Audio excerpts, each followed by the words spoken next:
Hello friends and dear students, आज हम discuss करेंगे subject hospital and clinical pharmacy, जो कि हमारे diploma in pharmacy second year students के लिए होगा। और इस वीडियो में हम लोग hospital and clinical pharmacy subject के प्रीवियस 3 ईयर्स में पूछे गए सभी क्वेश्चंस जो कि शॉर्ट आंसर टाइप क्वेश्चंस हैं उनको देखेंगे, उनके आंसर्स के साथ देखेंगे, उनके सॉल्यूशंस और एक्सप्लेनेशन के साथ देखेंगे, ताकि हमें ये समझ में आए कि board of technical education Uttar Pradesh में किस प्रकार के प्रश्न पूछे जाते हैं, उन प्रश्नों पर बेस्ड क्या दूसरे प्रश्नों को हम सॉल्व कर सकते हैं, या कौन से प्रश्न हैं जो कि रिपीट हो रहा है। तो हमारे परीक्षा की तैयारी में ये वीडियो काफी सारा हमको मदद करने वाला है। मैं हूं डॉक्टर वैजयंत शुक्ला। चलिए शुरू करते हैं।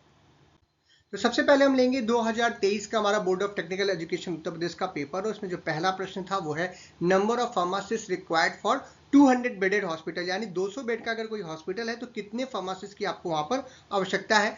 आपके ऑप्शन हैं 15, 8, 10 या 20। तो देखिए, जब भी हम 200 बेड के हॉस्पिटल की बात करते हैं तो हमें 8 फार्मासिस्ट की आवश्यकता पड़ती है, इसीलिए यहाँ पे आंसर क्या हो जाएगा 8। लेकिन इस प्रश्न पे बेस काफी सारे प्रश्न आए हैं, आप पूछे जाते हैं बार बार कि देखिए, जो सबसे छोटा हॉस्पिटल होता है, सबसे स्मॉल स्केल का, उसे हम बोलते हैं 50 बेड का हॉस्पिटल या उससे कम का जो हॉस्पिटल होता है। और जो लार्ज हॉस्पिटल्स होते हैं उन्हें हम लोग 500 से ऊपर वाले बेड के जितने भी हॉस्पिटल्स होते हैं, 200 बेड से ऊपर के हॉस्पिटल, वो बड़े हॉस्पिटल्स होते हैं। तो जो 50 बेड का हॉस्पिटल होता है उसमें हमें फार्मासिस्ट की आवश्यकता पड़ती है 3। 100 बेड के लिए हमको चाहिए होता है 5, 200 बेड के लिए चाहिए होता है 8, जो कि हमारा प्रश्न भी था, 300 बेड के लिए हमको चाहिए 10 और 500 बेड के लिए 15। लेकिन अगर इससे भी बड़े हॉस्पिटल्स हैं, यानी 500 बेड से भी ऊपर का बड़ा हॉस्पिटल है, 1000 है, 2000 बेड का हॉस्पिटल है, तब आप क्या करेंगे, हर एक 133 पेशेंट्स के ऊपर एक जो है फार्मासिस्ट जो है होना आवश्यक है, जब आप 500 से ऊपर जाने लगते हैं तब। ठीक है, तो इस हिसाब से हम लोग जो है रखते हैं फार्मासिस्ट को। तो अगर 200 बेड का कोई हॉस्पिटल है तो हमें कितने फार्मासिस्ट चाहिए, 8 चाहिए, ये आपका आंसर हो जाएगा। Next question is large hospitals है, जो बड़े हॉस्पिटल्स होते हैं उसमें कितने बेड्स होते हैं। आपके ऑप्शन हैं 1000 से अबव बेड्स, या फिर 500 से कम बेड, 100 से 500 के बीच में, या 50 से 100, या फिर लेस देन 100। तो देखिए क्या है कि जो अभी अभी हमने देखा पिछला क्वेश्चन, तो हमने आपसे बताया कि 50 बेड को जनरली हम स्मॉल बोलते हैं, 100 से ऊपर वाले को भी स्मॉल बोलते हैं, 100 से 500 वाले को मीडियम स्केल बोलते हैं। अभी हमने कहा 500 से ऊपर अगर हॉस्पिटल है तो एक बहुत बड़ा हॉस्पिटल माना जाएगा, लार्ज हॉस्पिटल माना जाएगा। तो यहाँ पे जो ऑप्शन है उसमें सबसे सही ऑप्शन हमारा क्या बन रहा है, अगर 500 एंड अबव होता तो हम वो लगा देते, बट यहाँ पे 1000 एंड अबव बेड्स है, तो यही हमारे लिए क्या हो जाएगा, यहाँ पर बेस्ट आंसर हो जाएगा। तो यहाँ पे आप आंसर लगा लीजिए, दैट इज 1000 एंड उससे ज्यादा बेड का कोई हॉस्पिटल, से लार्ज नहीं, बहुत बड़े हॉस्पिटल्स के अंतर्गत उसे हम रखते हैं। Next question is the minimum area required for hospital pharmacy. Hospital pharmacy के लिए कितना एरिया होना चाहिए जिसमें वो हॉस्पिटल फार्मेसी आप बनाओगे हॉस्पिटल के अंदर। ऑप्शन है 100 square feet, 200 square feet, 250 square feet, या फिर 400 स्क्वायर फीट। तो ड्रग एंड कॉस्मेटिक एक्ट के अनुसार जो है, जो एक मिनिमम रिक्वायरमेंट है किसी भी हॉस्पिटल फार्मेसी के लिए, जो हॉस्पिटल के अंदर फार्मेसी आप खोलते हैं, वो 250 स्क्वायर फीट की होती है। तो यहाँ पे आंसर क्या हो जाएगा, 250 स्क्वायर फीट। और किसके अंतर्गत आता है, ये ड्रग एंड कॉस्मेटिक एक्ट के अंतर्गत आता है। Next question is universal antidote contents. Universal antidote क्या होता है, ऐसा एंटीडोट जब हमें पता ना हो कि कौन सा पॉइजन दिया गया है। पहली एंटीडोट क्या होता है, जब किसी को व्यक्ति को पॉइजन दिए, कोई टॉक्सिक चीज खा ले, तो उसको बचाने के लिए जो चीज हम देते हैं उसे हम कहते हैं एंटीडोट, जो कि पॉइजन को काउंटर एक्ट करता है। अब हमें पता नहीं कि कौन सा पॉइजन दिया गया है या किस तरीके का टॉक्सिक उसके बॉडी में है, तब हम एक यूनिवर्सल एंटीडोट बनाते हैं जो कि दिया जाता है पेशेंट को, ताकि उसकी जान बचाई जा सके। अब उसमें क्या क्या चीजें होती है, उसमें मैग्नीशियम ऑक्साइड होता है, टैनिक एसिड होता है, चारकोल होता है, यानी कि मैकेनिकल, फिजिकोलॉजिकल और केमिकल, 3 तरीके के एंटीडोट्स होते हैं, सभी को मिला दीजिए तो जो एंटीडोट बनेगा उसी को क्या बोलेंगे, यूनिवर्सल एंटीडोट बोलेंगे। तो इसीलिए यहाँ पे आंसर हमारा क्या हो जाएगा, all of the above will be the right answer, क्योंकि ये तीनों चीजें उसमें मिला करके ही बनाते हैं। Next question is presence of protein in urine is known as. अगर किसी व्यक्ति के यूरिन में प्रोटीन प्रेजेंस हो रहा है, प्रोटीन आ रहा है, टेस्ट करने पे, यूरिन का टेस्ट करने पे उसमें प्रोटीन मिल रहा है, तो उस ऐसी बीमारी को क्या बोलेंगे, ऐसी कंडीशन को क्या बोलेंगे। तो आपके दो ऑप्शंस हैं, ग्लाइकोसूरिया या फिर प्रोटीनूरिया। तो अभी नाम से पता चल रहा है प्रोटीनूरिया, यूरिया मतलब यूरिन, और उसमें प्रोटीन अगर मिल रहा है तो उसी को क्या बोलेंगे, प्रोटीयूरिया। तो यहाँ पे आंसर हो जाएगा proteinuria. Next question is pharmacist are associated with. Pharmacist का क्या काम है, किस काम से एसोसिएटेड होते हैं। पहला ऑप्शन है डायग्नोसिस ऑफ डिसीज और दूसरा है डिस्पेंसिंग ऑफ डिसीज। तो डायग्नोसिस ऑफ डिसीज करने का काम होता है हमारे मेडिकल प्रैक्टिशनर्स का, यानी डॉक्टर्स का, और डिस्पेंसिंग ऑफ ड्रग्स जो होता है वो कौन करता है, हमारे फार्मासिस्ट करते हैं। तो यहाँ पे आंसर क्या हो जाएगा, dispensing of drugs. Next question is the total number of copies of purchase prepared are. अगर हम परचेज डिपार्टमेंट में हैं किसी फार्मेसी में या किसी हॉस्पिटल फार्मेसी में, और वहां पे हमें परचेज करना, परचेज ऑर्डर लगाना है, तो हमें कितनी कॉपी का परचेज ऑर्डर जो होता है वो तैयार करना है, यानी कितने नंबर ऑफ कॉपीज में उसको तैयार करना है परचेज ऑर्डर को। तो जनरली जो परचेज ऑर्डर हम तैयार करते हैं, आप किसी भी क्या नाम है ऑक्यूपेशन में हो, सिर्फ फार्मेसी में नहीं, किसी भी जगह पे, तो जनरली हम 5 कॉपीज में उसको तैयार करते हैं। तो आंसर हो जाएगा 5। अब ये 5 कॉपीज कहाँ कहाँ लगती हैं, आइए देख लेते हैं। तो जो 5 कॉपीज हमको तैयार करनी होती है, उसमें पहला तो होता है परचेज डिपार्टमेंट के लिए जो आप भेजते हो, दूसरा होता है अकाउंट डिपार्टमेंट के लिए, ताकि जो अकाउंट में जो खर्चे होंगे, कितने का है क्या नहीं है, उसका रिकॉर्ड रखा जा सके। तीसरा जो सप्लायर है, जिससे भाई सप्लाई लेनी है, उसको आप भेजेंगे।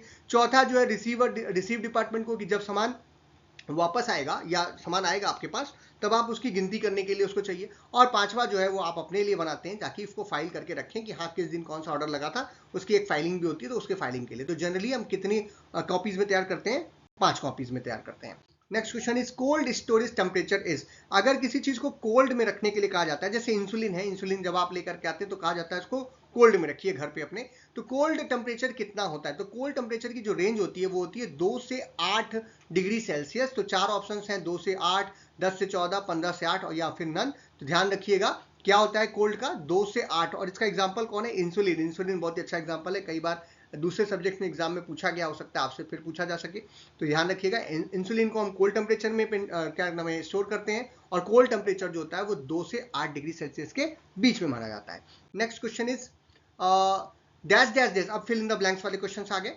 Dash dash dash is the activity required by the organisation to deliver goods और सर्विसेज टू द कंज्यूमर। किसी कंज्यूमर को कोई सर्विस या कोई सामान हम प्रोवाइड कराना चाहते हैं किसी ऑर्गेनाइजेशन के द्वारा, और जो एक्टिविटी की जाती है इन सभी चीज़ों को करने के लिए, उसे क्या बोलते हैं, उसे हम लोग सप्लाई चेन बोलते हैं या कोल्ड चेन बोलते हैं। तो इसे हम लोग बोलते हैं सप्लाई चेन। सप्लाई चेन का मतलब होता है कि जहां से प्रोडक्ट बन रहा है और जब तक कस्टमर को नहीं मिल जा रहा, तो उसके दौरान जितने भी आप एक्टिविटीज करते हैं वो सारा चीज किसके अंतर्गत आता है, सप्लाई चेन के अंतर्गत आता है।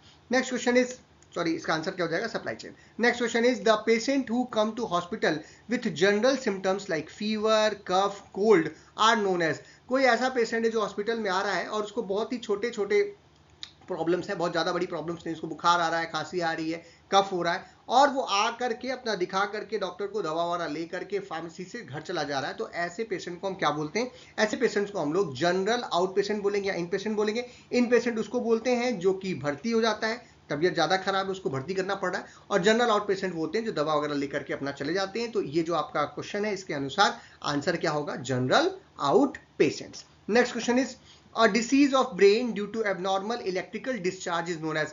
अगर किसी व्यक्ति के ब्रेन में एबनॉर्मल इलेक्ट्रिकल डिस्चार्ज हो रहा है या इलेक्ट्रिकल इंपल्सेस में दिक्कतें आ रही हैं, तो ऐसी बीमारी को हम क्या बोलते हैं, उसे एपिलेप्सी बोलेंगे या कॉमा बोलेंगे। ऐसी बीमारी को एपिलेप्सी बोलते हैं, हिंदी में इसको आम बोलचाल की भाषा में मिर्गी बोलते हैं या दौरे आना बोलते हैं। इसी बीमारी को अंग्रेजी में क्या बोलते हैं, एपिलेप्सी बोलते हैं। तो यहाँ पे आंसर क्या हो जाएगा आपका, एपिलेप्सी हो जाएगा। Next question is increase in heart rate. अगर किसी व्यक्ति का हार्ट रेट बहुत ज़्यादा बढ़ गया है नॉर्मल वैल्यू से, तो ऐसी कंडीशन को हम क्या बोलेंगे। आंसर है आपके ब्रेडिकार्डिया या ट्रैकीकार्डिया। ब्रेडिकार्डिया का मतलब होता है कि जब किसी व्यक्ति का हार्ट रेट जो है वो नॉर्मल वैल्यू से कम हो जाए, और ट्रैकीकार्डिया का मतलब होता है कि जब हार्ट रेट जो है वो नॉर्मल वैल्यू से क्या हो जाए, बढ़ जाए। ये कार्डियक अरेदमिया के एग्जांपल्स हैं। कार्डियक अरेदमिया का मतलब होता है हार्ट रेट जो नॉर्मल है उससे या तो ज़्यादा हो जाए या तो कम हो जाए। ज़्यादा होगा तो उसे क्या बोलेंगे, ट्रैकीकार्डिया, कम हो जाएगा तो उसे क्या बोलेंगे, ब्रेडिकार्डिया। अगला प्रश्न हमारा, test is used for detection of bile pigments.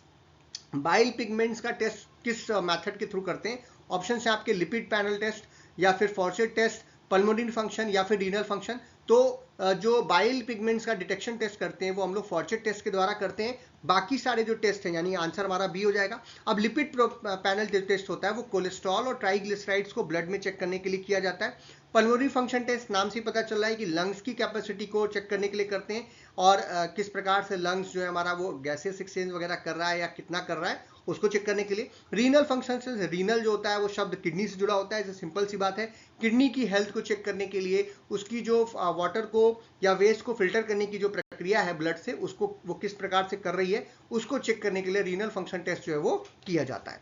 Next question is 6 minute walk test is. 6 minute का जो वॉक है ये टेस्ट कैसे, ये किससे जुड़ा हुआ है। तो 6 मिनट वॉक टेस्ट का मतलब होता है कि किसी भी पेशेंट को हम लोग एक तय दूरी पर आगे और पीछे की तरफ 6 मिनट के लिए चलने के लिए कहते हैं और उसका टाइम रिकॉर्ड करते हैं कि वो एक लिमिटेड दूरी कितने समय में या कितने समय में 6 मिनट के अंदर कितनी ज़्यादा दूरी जो है वो तय कर रहा है। उससे हम लोग उसका एग्जैक्टली लंग्स से रिलेटेड अगर कोई प्रॉब्लम है, जैसे सीओपीडी हो गया, अस्थमा का पेशेंट है, तो ऐसे केस में हम लोग 6 मिनट वॉक टेस्ट जो है वो करते हैं और वो आराम कर सकता है, फिर दौड़ सकता है या चल सकता है और एक तय समय में यानी 6 मिनट के अंदर वो कितनी दूरी तय कर रहा है, इसी को 6 मिनट वॉक टेस्ट के नाम से हम लोग जानते हैं।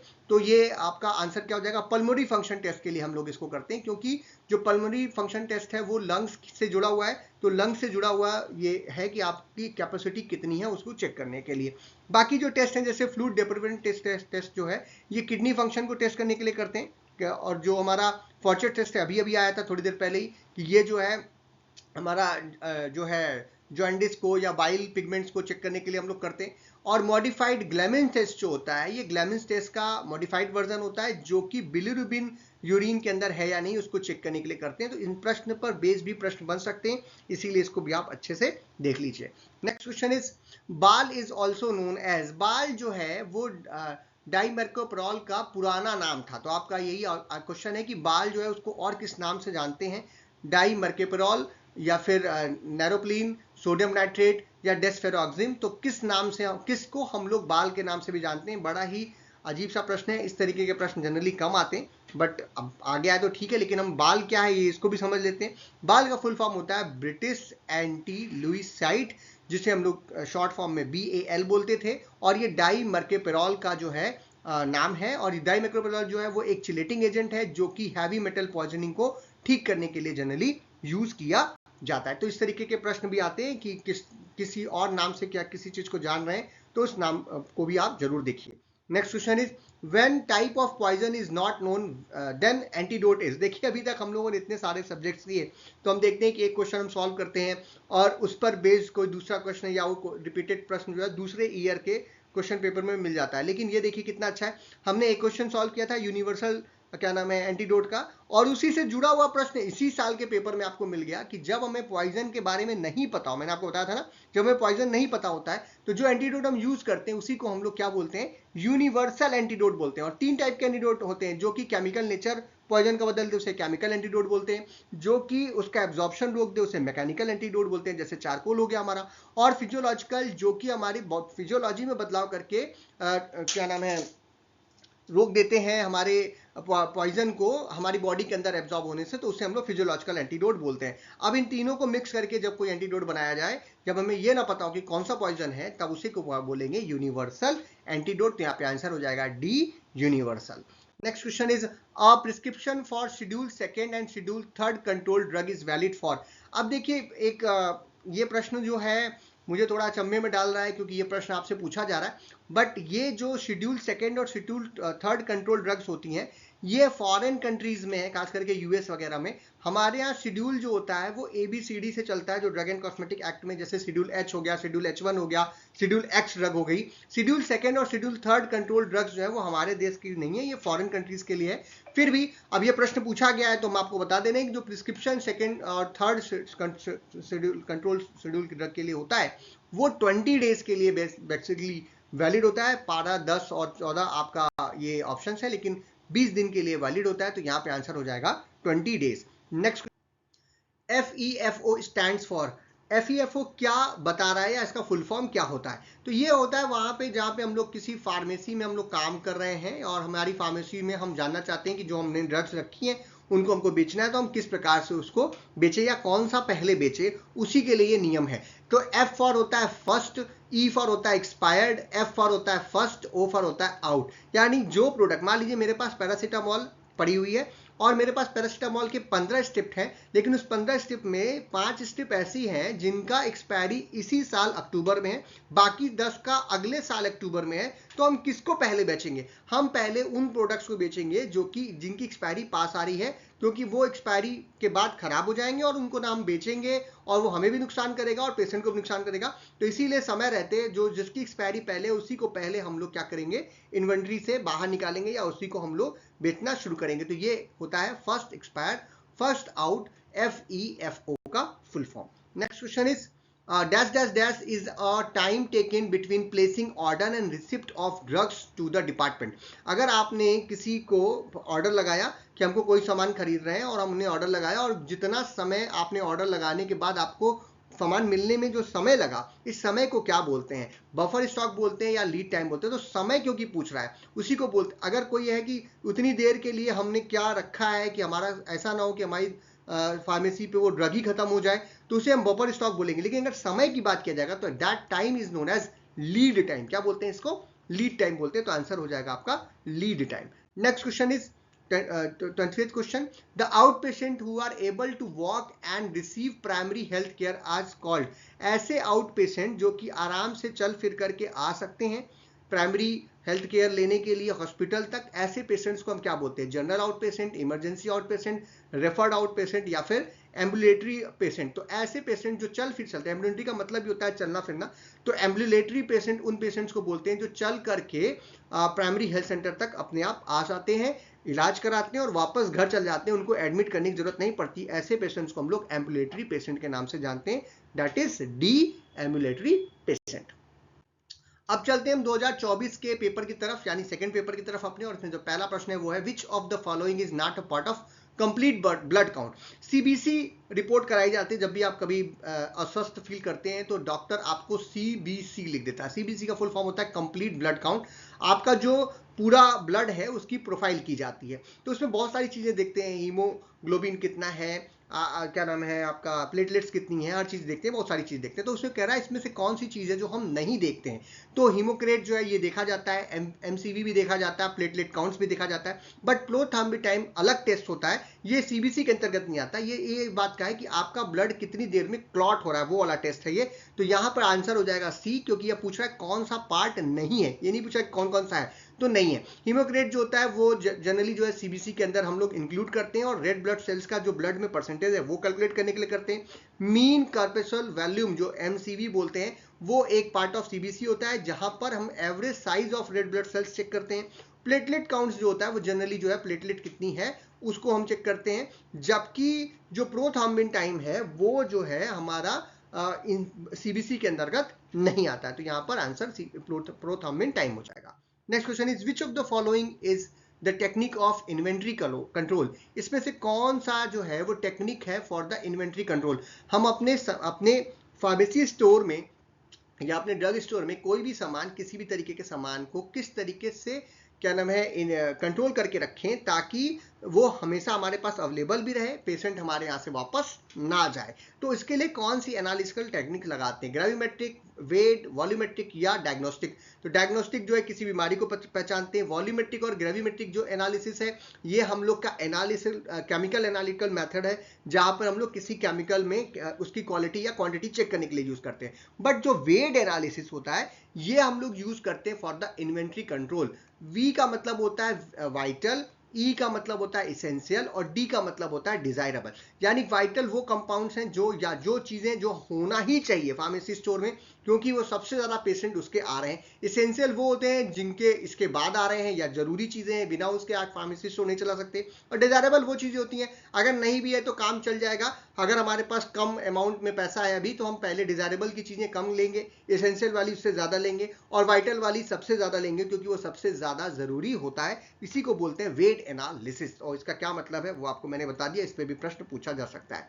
Next question is which of the following test is associated with cardiac disorders. Cardiac disorders को चेक करने के लिए कौन सा टेस्ट हम लोग परफॉर्म करते हैं? तो जो कार्डियक डिसऑर्डर्स होते हैं उसके लिए हम ईसीजी कराते हैं। ईसीजी का मतलब होता है इलेक्ट्रो, इसको फुल फॉर्म क्या होता है? इलेक्ट्रोकार्डियो, इसमें नाम भी आ गया कार्डियोग्राम, ठीक है। तो इलेक्ट्रोकार्डियोग्राम जो है वो हम कराते हैं जिसे हम लोग ईसीजी बोलते हैं किसी भी पेशेंट के हार्ट के डिसऑर्डर्स को जानने के लिए, तो आंसर हो जाएगा ईसीजी। लेकिन अब और क्या है, स्पायरोमेट्री जो होता है वो लंग्स को फंक्शन को चेक करने के लिए यूज करते हैं। HbA1c जो होता है वो शुगर, ब्लड शुगर लेवल्स को चेक करने के लिए यूज करते हैं, खास करके डायबिटीज को चेक करने के लिए। बिलीरुबिन टेस्ट जो होता है सिंपल सी बात है, बिलीरुबिन को चेक करने के लिए करते हैं, कार्डियक के टेस्ट के लिए नहीं करते। तो कार्डियक के लिए क्या करते हैं? इलेक्ट्रोकार्डियोग्राम या फिर ईसीजी करते हैं। Next question is in a drug store the expiry dated drug formulations are known as. अगर किसी ड्रग स्टोर में एक्सपायरी डेटेड ड्रग्स रखी हुई हैं बच गई हैं, यूज नहीं हो पाई या बिक नहीं पाई, तो इसको क्या बोलेंगे? इसको सरफस आइटम बोलेंगे, ऑब्सोल्यूट आइटम बोलेंगे, स्क्रैप आइटम बोलेंगे, या फिर none of the above? Scrap उसको बोलते हैं जो टूट फूट जाए, और सरप्लस उसको बोलते हैं जो ज्यादा आ जाए, लेकिन ऑब्सोल्यूट उसको बोलते हैं जो किसी काम नहीं रह गया। यानी कि अब एक्सपायरी डेटेड ड्रग जो है वो ना तो बेची जा सकती है, ना तो उसे हम वापस कर सकते हैं, उसे हमें डिस्कार्ड करना पड़ेगा। और ऐसे किसी भी कंपाउंड्स को हम लोग क्या बोलेंगे, ऐसे किसी ड्रग्स को हम क्या बोलेंगे, एब्सोल्यूट आइटम के अंतर्गत रखेंगे। तो आंसर हो जाएगा B, that is absolute items. Next is which of the following act as secretary of pharmacy and therapeutic committee? PTC का गठन किया जाता है किसी भी हॉस्पिटल में, ये देखने के लिए कि जो कोई पेशेंट है उसका, जो जितने भी पेशेंट्स हैं उन सभी के इलाज बेहतर तरीके से किया जा सके। और इसमें जो है काफ़ी सारी चीज़ें डाली जाती हैं, काफ़ी सारे लोग मिल करके इसको करते हैं। इसमें नर्सेज होती हैं, फार्मासिस्ट होते हैं, फिजिशियंस होते हैं, और हॉस्पिटल के जो एडमिनिस्ट्रेशन है वहाँ से भी लोग होते हैं, यानी चारों तरीके के लोग होते हैं। लेकिन इसका सेक्रेटरी का जो पोस्ट होता है वो फार्मासिस्ट को दिया जाता है, क्योंकि फार्मासिस्ट का रोल क्या होता है कि वो रिकॉर्ड्स को बनाए, पेशेंट से रिलेटेड जितने भी रिकॉर्ड्स हैं, जो पीटीसी की मीटिंग्स हैं, जो डिस्कशंस हुए हैं, उन सभी के रिकॉर्डिंग वगैरह का करना और बेहतर ट्रीटमेंट पेशेंट को प्रदान कराने का काम जो है वो फार्मासिस्ट का होता है। तो इसीलिए पीटीसी यानी कि फार्मेसी एंड थेरेपेटिक कमेटी का जो सेक्रेटरी होता है वो फार्मासिस्ट ही होता है। पीटीसी में फिजिशियंस 3 होते हैं, ध्यान रखिएगा, फिजिशियन 3 होते हैं, फार्मासिस्ट 1 होता है, नर्स 1 होती है, इन सब की संख्या 1 होगी, लेकिन फिजिशियन यहाँ पर 3 होते हैं। तो यहाँ पे आंसर क्या हो जाएगा, फार्मासिस्ट। नेक्स्ट, बाकी सारी मैंने आपको बता दी है, बातें वही लिखी हुई हैं। Next is which of the following is cytotoxic drug? इसमें से कौन सी ड्रग है जो कि साइटोटॉक्सिक ड्रग है? साइटोटॉक्सिक ड्रग्स वो होती हैं जिन्हें हम लोग एंटी नियोप्लास्टिक ड्रग भी बोलते हैं। और एंटी नियोप्लास्टिक ड्रग कौन सी ड्रग्स होती हैं? जो कि नियोप्लास्ट मतलब कैंसर सेल्स को रोकने का काम करें। आप लोग एंटी कैंसर ड्रग भी इसको बोल सकते हैं। आपके ऑप्शंस हैं मिथोट्रिक्सेट, मॉर्फिन, आइब्रूफेन या फिर एस्टाजोलामाइड। तो एस्टाजोलामाइड जो है वो जनरली डायूरेटिक के तरीके से यूज करते हैं, आइब्रूफेन जो है वो दर्द को यूज करते हैं, ये एनएसएआइड होती है, non steroidal anti inflammatory drug होती है। ये आपका मॉर्फिन जो होता है वो ओपियाइड एनाल्जेसिक होता है, ये भी दर्द को कम करने के काम में यूज लेते हैं, लेकिन ये एक नार्कोटिक ड्रग है।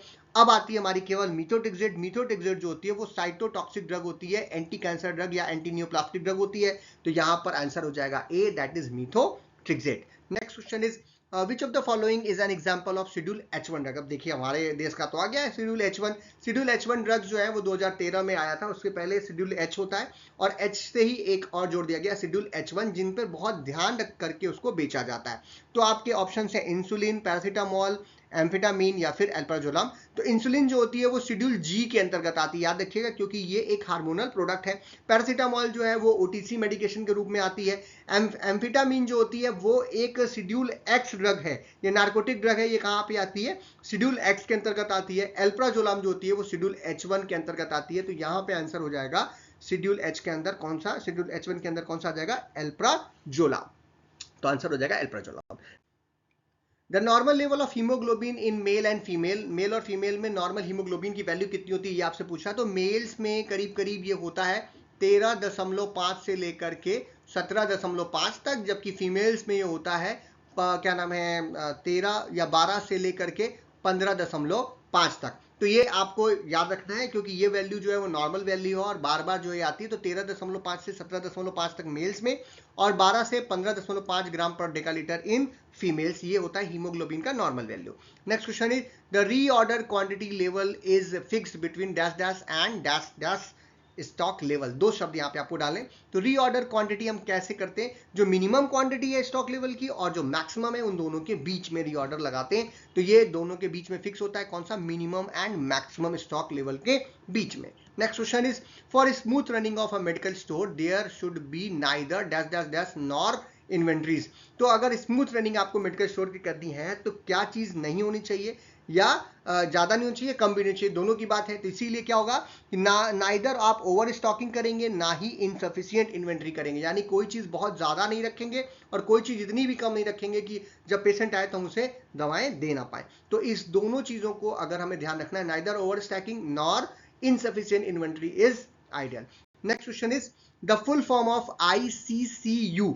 आईसीयू का फुल फॉर्म क्या होता है हम सभी जानते हैं, इंटेंसिव केयर यूनिट। तो आईसीसीयू का क्या होगा, तो आईसीसीयू का मतलब है इंटेंसिव कोरोनरी केयर यूनिट। जब किसी व्यक्ति को हार्ट से रिलेटेड प्रॉब्लम है, कार्डियक प्रॉब्लम्स हो जाती हैं, बहुत गंभीर अवस्था में है, तब उसे हम लोग इंटेंसिव कॉर्नरी केयर यूनिट के अंतर्गत डाल देते हैं। Next question is when the nature of poison is not known we must prefer. ये देखिए रिपीटेड प्रश्न है, अगर हमें नहीं पता कि कौन सा पॉइजन है तो हम क्या देते हैं, हम यूनिवर्सल एंटीडोट देते हैं, या फिर जो भी सिम्टम्स आ रहे हैं उसके हिसाब से ट्रीटमेंट और ऑब्जर्वेशन कर सकते हैं। Next question is the patient who occupies bed in the hospital. जो पेशेंट हॉस्पिटल में बेड ऑक्यूपाई नहीं कर रहा था उसे आउट पेशेंट बोल रहे थे, जो पेशेंट हॉस्पिटल में बेड ऑक्यूपाई करेगा उसे क्या बोलेंगे, इन पेशेंट बोलेंगे, क्योंकि वो हॉस्पिटल के अंदर भर्ती होता है, तो उसे भर्ती हॉस्पिटल के अंदर करना है तो उसे हम लोग इन पेशेंट बोलेंगे। Next question is GGP stands for. GGP का फुल फॉर्म होता है गुड फार्मेसी प्रैक्टिसेस। क्या बोलेंगे इसको, जीजीपी को गुड फार्मेसी प्रैक्टिस, यानी कि जो भी चीजें अभी हमने इतना कुछ डिस्कस किया इस सब्जेक्ट में, जो भी कुछ पढ़ते हैं अगर उसको आप फॉलो कर रहे हैं तो उसी को बोलेंगे good pharmacy practices. Next question is name one software use in hospital pharmacy. Hospital pharmacy में बहुत सारे सॉफ्टवेयर यूज होते हैं, एक सबसे अच्छा और मैं आप या आसपास हम लोगों के मिल जाता है वो है मार्ग जो ईआरपी होता है। इसके अलावा कुछ और भी आप लिख सकते हैं, मार्ग ईआरपी के अलावा मेडिसिन ईआरपी या फिर कार्नर सर्नर फार्मेसी, ये सभी जो हैं सॉफ्टवेयर्स हैं जो कि हॉस्पिटल फार्मेसी में यूज किए जाते हैं। Next is define clinical pharmacy. Clinical pharmacy को डिफाइन करना है, जो भी हमारे थेरापेटिक नॉलेज है, जो हमारी ड्रग्स की नॉलेज है, उसको ध्यान में रख करके पेशेंट का केयर जब हम लोग करते हैं तो जहां पर फार्मासिस्ट जो है वो इम्प्रूव करते हैं पेशेंट की हेल्थ को और मेडिकेशंस और ओवरऑल वेलनेस को ध्यान में रख करके अप्रोप्रिएट यूज ऑफ मेडिकेशंस देते हैं, कुछ जानकारी प्रदान करते हैं, ड्रग इंस्ट्रक्शंस वगैरह बताते हैं, या पर्चे को सही तरीके से जो मेडिकल एडहेरेंस है वो कराते हैं, तो उसी को हम लोग क्लिनिकल प्रैक्टिस बोलते हैं या फिर क्लिनिकल फार्मेसी प्रैक्टिस बोलते हैं। Next question is define postnatal care. Postnatal care को हम लोग सिंपल शब्दों में कह सकते हैं, जब कोई महिला जो है प्रेग्नेंट है और उसके बाद जो है उसने बच्चा जना है, बच्चा और माँ यानी जच्चा बच्चा दोनों, उनकी करीब करीब स्टार्टिंग के जो 1.5 महीने का समय होता है उसमें उनका स्वास्थ्य का ध्यान रखना, बच्चे का भी और माँ का ही क्या कहलाता है, पोस्ट नेटल केयर कहलाता है। इसे हम लोग पोस्टपार्टम केयर के नाम से भी जानते हैं। यहाँ पर कोई भी हेल्थ केयर जो प्रोफेशनल है, चाहे वो फार्मासिस्ट हैं, नर्स हैं, डॉक्टर्स हैं, ये मिल करके उस महिला और उसके नए जो पैदा हुए बच्चे हैं उन दोनों को बहुत ही ध्यानपूर्वक उन पर ध्यान रखते हैं, ताकि जो क्रिटिकल पीरियड है उन दोनों के हेल्थ को लेकर के बेबी और मदर दोनों का वो अच्छे से बीत जाए, उसी को हम लोग पोस्ट नेटल केयर के नाम से जानते हैं। Next question is list of radiations emitted from radio active nuclei. Radio active nuclei से 3 तरीके के रेडिएशन निकलते हैं, बहुत ही पुराना और अच्छा प्रश्न है। इसको बोलते हैं alpha, beta and gamma. Alpha और बीटा पार्टिकल्स होते हैं, गामा जो होती है वो रेज के फॉर्म में निकलती है। Next question is name the test associated with liver functions. Liver function से जो टेस्ट एसोसिएट होते हैं उसे हम लोग लीवर फंक्शन टेस्ट बोलते हैं, और इसमें हम काफी सारे ग्रुप ऑफ चीजें चेक करते हैं, जैसे कि एनालिन ट्रांसएमिनेज को चेक करते हैं, स्पार्टेट ट्रांसएमिनेज को चेक करेंगे, alkaline phosphate, bilirubin, total protein और एल्ब्यूमिन, इन सभी चीजों का टेस्ट हम जब परफॉर्म करते हैं तो उसी को हम लोग लीवर फंक्शन टेस्ट के नाम से जानते हैं। Next question is right the full form of TPN. TPN का फुल फॉर्म होता है टोटल पेरेंटल न्यूट्रिशन, यानी कोई पेशेंट जो है वो हॉस्पिटल के अंदर बेड पर पड़ा हुआ है, सो रहा है यहाँ पे, और वो माउथ से भोजन नहीं ले सकता, हम उसे माउथ से नहीं खिला सकते, ऑपरेशन वगैरह हुआ है, तो उसे हम लोग पेरेंटल जो है न्यूट्रिशन प्रदान करते हैं, एक डिप लगा करके उसको लगातार चढ़ाते रहते हैं। तो कितना जो है सोर्स ऑफ न्यूट्रिशन जो है वो पेशेंट जो है पेरेंटल रूट से ले रहा है, उसी को हम लोग टोटल पेरेंटल न्यूट्रिशन के अंतर्गत कैलकुलेट करते हैं, उसी को शॉर्ट फॉर्म में टीपीएन के नाम से जानते हैं। अब चलते हैं जस्ट जो पिछला साल का था 2025 का पेपर, उस पर आ जाते हैं। ये पेपर अभी मैं देख रहा था, बड़ी मुश्किल से मिला, हमारे एक पुराने स्टूडेंट हैं पिछले साल के पास आउट, उन्होंने ही हमको ये पेपर दिया जब हमने मांगा इसको, क्योंकि ये नेट पे भी कहीं नहीं मिल रहा था, वेबसाइट्स पे नहीं मिल रहा था, बहुत सारे लोगों ने वीडियोस बनाए लेकिन उन्होंने 2025 का पेपर नहीं दिया अभी तक, क्योंकि वो अवेलेबल नहीं है ऑनलाइन। तो हमारे एक स्टूडेंट हैं, उन्होंने हमें दे दिया है, तो बहुत अच्छी बात है, उनको बहुत बहुत धन्यवाद, और उनसे हमको ये पेपर प्राप्त हो गया, तो हम आपको इसके साथ डिस्कस करेंगे। पहला प्रश्न है, how many pharmacist should be appointed for a small hospital. देखिए हम लोग ने पहला क्वेश्चन दिया था 2023 का, उसी से इसका आंसर कर लेंगे। हमने आपको बताया था वेरी स्मॉल अगर हॉस्पिटल्स हैं तो वहां पर फार्मासिस्ट कितने होंगे, क्योंकि वेरी जो छोटा हॉस्पिटल होगा उसमें 500 बेड का होगा, तो 3 फार्मासिस्ट अगर आपके पास है तो आपका काम हो जाएगा। तो आंसर क्या हो जाएगा, 3। 100 बेड के लिए 5, 200 के लिए 8 और 300 के लिए 10, 500 के लिए 15, और उसके ऊपर हर 133 पेशेंट पर एक फार्मासिस्ट चाहिए, उसके ऊपर हो जाए 500 के ऊपर होने के बाद, तो हमारा आंसर क्या हो जाएगा यहाँ पर 3 हो जाएगा। Next is head of store should be, अगर एक स्टोर है, फार्मेसी स्टोर है, तो वहां पर हेड कौन होगा, M pharm, B pharm, D pharm या बीएससी। ऐसा कोई रूल वैसे तो नहीं है, लेकिन अगर अवेलेबिलिटी है वहां पर तो आप समझिए कि एम फॉर्म को जनरली स्टोर वगैरह मैनेजर बनाने के लिए कोई जरूरत नहीं है।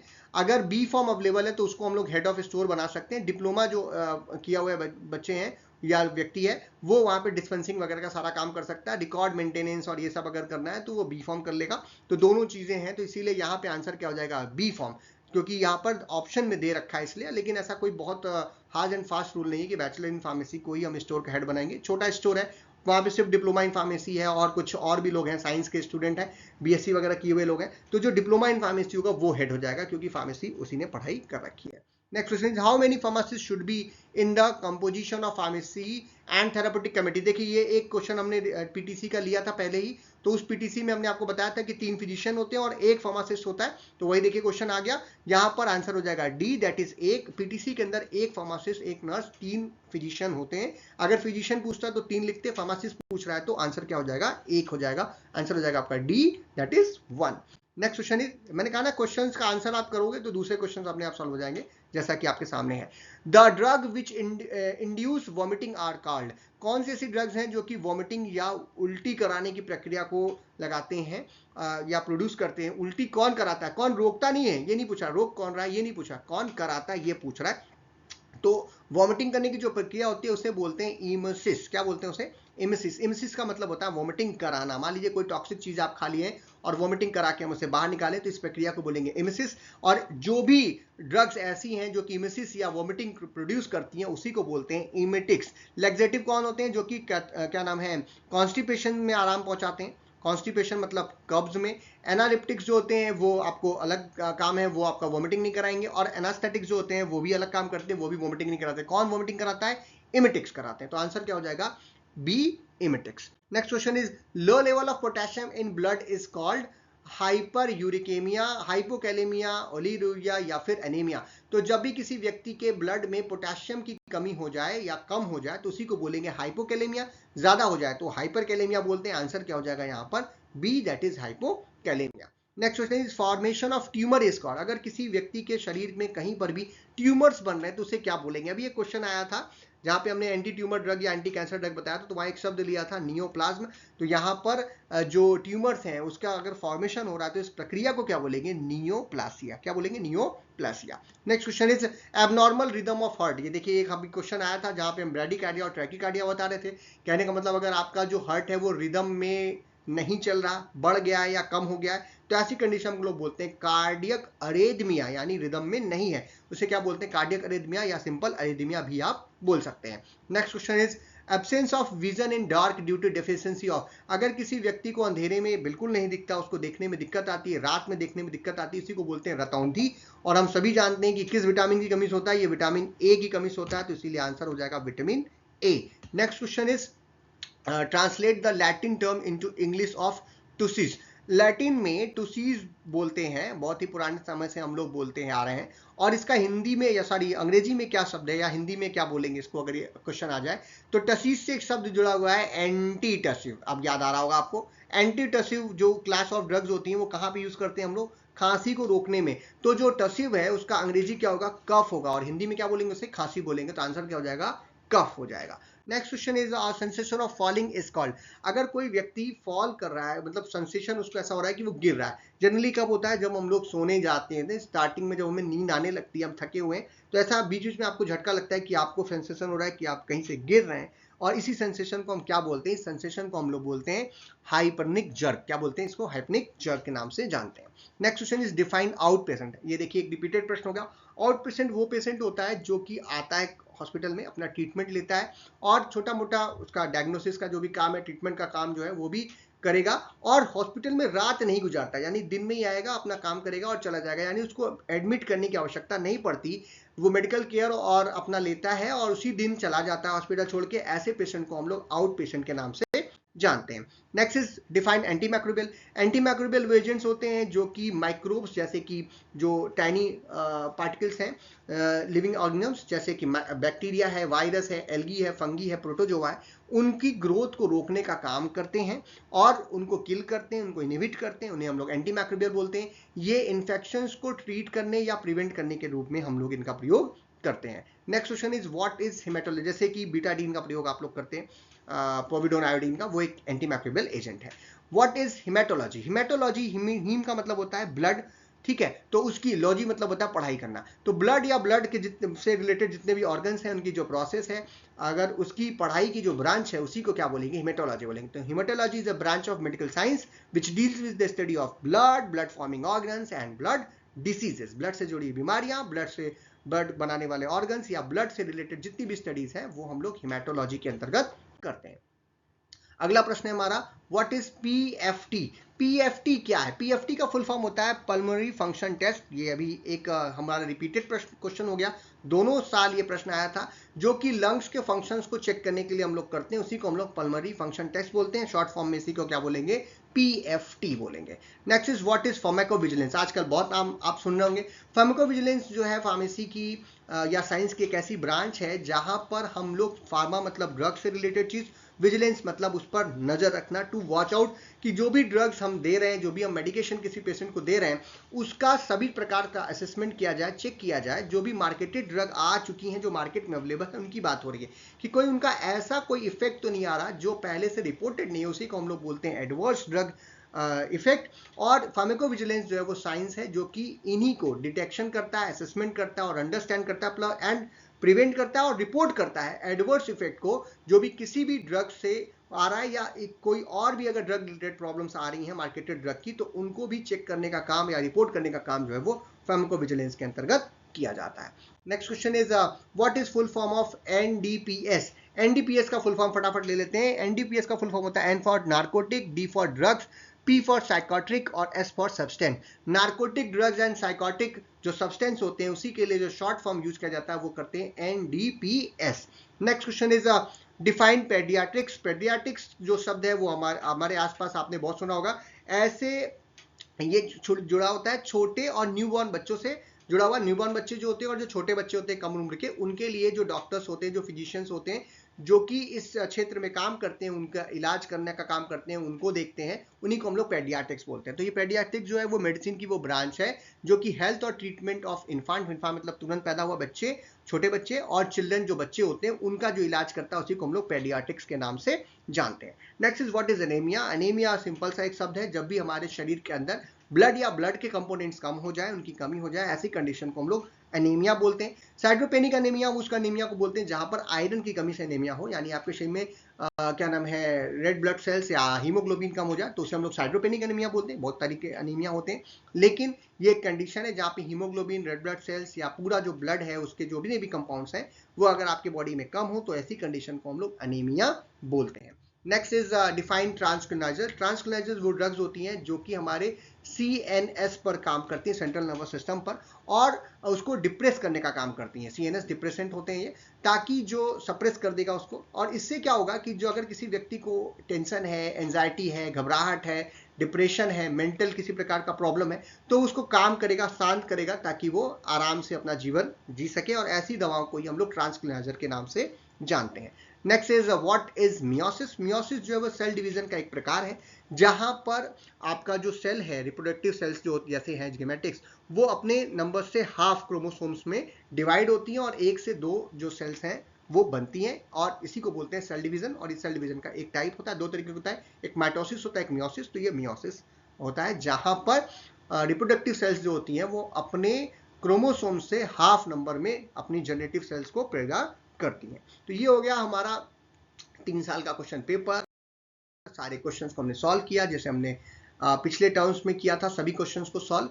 तो आप ध्यान रखिएगा कि इसमें से कुछ क्वेश्चंस और उन पर बेस्ड कुछ क्वेश्चंस जो है वो बनते हैं। तो आपको एग्जाम में किस तरीके के प्रश्न आ रहे हैं, कैसे रिपीटेड प्रश्न हो रहे हैं, कैसे उनका आंसर करना है, कितना लिखना है, ये बताने के लिए था। क्योंकि ये जो लास्ट के क्वेश्चन थे ये 1 वर्ड में या बहुत ही शॉर्ट में आपको आंसर करना होता है, तो उसी हिसाब से आंसर इसको आप करेंगे। और एक चीज का ध्यान रखिएगा क्योंकि 20 क्वेश्चन आते हैं एक एक नंबर के, तो उसी हिसाब से आंसर करना है, और अगर ये क्वेश्चन सही हो जाएं तो हमारे परसेंटेज अच्छे बन जाते हैं। नेक्स्ट जो जरूरी चीज़ है वो ये, आप हमें यूट्यूब पे देख रहे हो तो प्लेलिस्ट में आप जाइएगा तो diploma in pharmacy first year second year की प्लेलिस्ट अलग अलग है, जिसपे पीओएस के क्वेश्चन, मॉडल क्वेश्चन पेपर हमने दे रखे हैं एससीपी के, वो बहुत काम के हैं, उसको जरूर देख लीजिएगा, वहाँ से आपको मिल जाएगा। उनके पीडीएफ वगैरह चाहिए तो हमारे टेलीग्राम पे आपको मिल जाएंगे, वहाँ से देख लेंगे आप। हमें जो है हमारे फेसबुक पर ग्रुप जो है हमारा और जो पेज है उसको जरूर लाइक और फॉलो कर लीजिए, वहाँ पे हमको वीडियोस इन्फॉर्मेशन वगैरह लगातार देते रहते हैं। और हमारा जो ऐप है doctor PKS doctor MPS classes, वो आपको प्ले स्टोर पे मिल जाएगा। तो अगर आपको वीडियो पसंद आए इसे लाइक कीजिए, अपने फ्रेंड्स में शेयर कीजिए, चैनल पर नए हो चैनल को सब्सक्राइब कीजिए। अगर आपके कोई प्रश्न है, कोई कमेंट्स हैं तो जरूर कमेंट बॉक्स में लिखिएगा, हम आपके प्रश्नों को आंसर करने की कोशिश करेंगे। वीडियो को देखने के लिए बहुत बहुत धन्यवाद।